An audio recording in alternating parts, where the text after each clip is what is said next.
Telugu Desam party cadre ఈ దఫా చంద్రబాబు గారి మీద గట్టి ప్రెషరే పెట్టారు. లోకేష్ దానికి నేనున్నాను, మీకెందుకు, బాధ్యత నాది అని చెప్పారు. ఎస్పెషల్లీ వైఎస్ఆర్ కాంగ్రెస్ పార్టీకి సంబంధించినటువంటి మీడియా, సోషల్ మీడియాని కంట్రోల్ చేయటం అన్నటువంటిది వాళ్ళ ప్రధానమైనటువంటి లక్ష్యం.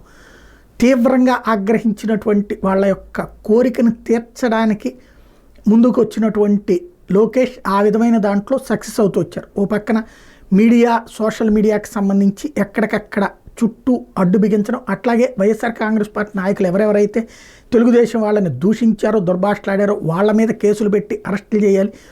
వైఎస్ఆర్ కాంగ్రెస్ పార్టీ అంటే అధికారంలోకి రాగానే మన పాలన మనం అని చూసుకుంటుంటాం. చంద్రబాబు గారు ఎప్పుడు వచ్చినా అదే చేస్తారు.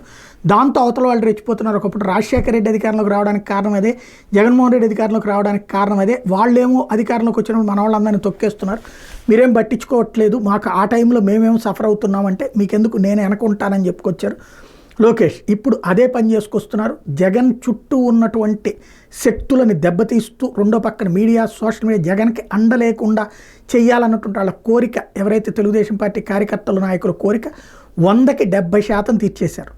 ఇక రాబోయేటటువంటి రోజుల్లో దీని ఇంపాక్ట్ వైసీపీ శాంతం కాలగర్భంలో కలిసిపోయి తెలుగుదేశం స్ట్రాంగ్గా, స్థిరంగా ఒక మమతా బెనర్జీ పార్టీ లాగా నిలబడిపోతుందా చూడాలి.